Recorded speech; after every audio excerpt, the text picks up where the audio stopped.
ഇത്രയും വലുതൊന്നും ഇതൊന്നും എടുക്കത്തില്ല. ഇതൊന്നും എടുക്കത്തില്ല.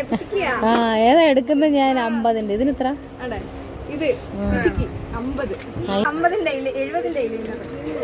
നമ്മൾ രാവിലെ തന്നെ ആ ലാവണ്ടറിലോട്ട് പോയതാണ്. കുറച്ച് അലുക്കുലത്തെ സാധനങ്ങളൊക്കെ വേണ്ടിക്കണമായിരുന്നു കേട്ടോ. ഈ ഐലൈനറൊക്കെ ഈ മറിയ ഇതിന് ഐലൈനർ എന്ന് പറഞ്ഞാൽ ഞാനും ഇപ്പോൾ ഐലൈനർ എന്നാണ് പറയുന്നത് കേട്ടോ. ഐലൈനർ അപ്പോൾ അത് മേടിക്കാൻ പോയപ്പോൾ കളിയാക്കിയതാണ്. 70-ന്റെ എടുത്തിട്ട് പിന്നെ അപമാനം നമ്മൾ ഒരിക്കലും അംഗീകരിച്ച് കൊടുക്കത്തില്ല. അതുകൊണ്ട് 70-ന്റെ തന്നെ വാങ്ങിച്ചു. പിന്നെ അവിടെ നിന്ന് അലുക്കുലത്ത് ഗ്ലാസ് ഒക്കെ എടുത്തൊന്ന് കണ്ണാടി വെച്ചതാണ്. ചുമ്മാ വെറും ഒരു പട്ടിഷോ കേട്ടോ. പിന്നെ കുട്ടികൾ എന്നെ അവിടെ നിന്ന് തല്ലിയിറക്കാനാവുന്നത് നോക്കുന്നുണ്ട് നമ്മൾ. പിന്നെ അവിടെ നിന്ന് കൂടുതൽ കറങ്ങി തിരിയാതെ പിന്നെ വീട്ടിൽ വന്നത് കഴിഞ്ഞിട്ട് നമുക്ക് ഈ കുടുംബശ്രീയുടെ ഏകദേശം തിരഞ്ഞെടുക്കുന്ന ഒരു സംഭവം ഉണ്ടായിരുന്നു. അവിടെ പോയി നമ്മളൊരു സ്ഥാനാർത്ഥിയായിട്ടൊക്കെ നിന്ന് പിന്നെ എനിക്ക് മത്സരിക്കാൻ പറ്റത്തില്ല നമ്മൾ ഞാൻ അവിടെ നിന്ന് ഇറങ്ങിച്ചടി. കാരണം എന്താണ്, എനിക്ക് അന്ന് തന്നെ ഒരു PSCയുടെ എക്സാം ഉണ്ടായിരുന്നു. പിന്നെ ഞാൻ അങ്ങോട്ട് പോയത്. എക്സാം എന്നും കിട്ടുന്നത് പോലെ നമ്മുടെ പട്ടാഴി അമ്പലത്തിൻ്റെ അടുത്തുള്ള സ്കൂളിൽ തന്നെയാണ് കിട്ടിയത്. അപ്പോൾ അവിടെ അമ്പലത്തിലാണെങ്കിൽ പൊങ്കാല ഇടുന്നതിൻ്റെ തലേ ദിവസമായിരുന്നു നമുക്ക് എക്സാം. അങ്ങനെ എക്സാം ഒക്കെ തിരിച്ചു വന്നപ്പോൾ കുറച്ച് വടയൊക്കെ വാങ്ങിച്ചുകൊണ്ടായിരുന്നു. അപ്പോൾ താങ്ക് യു ഫോർ വാച്ചിങ്.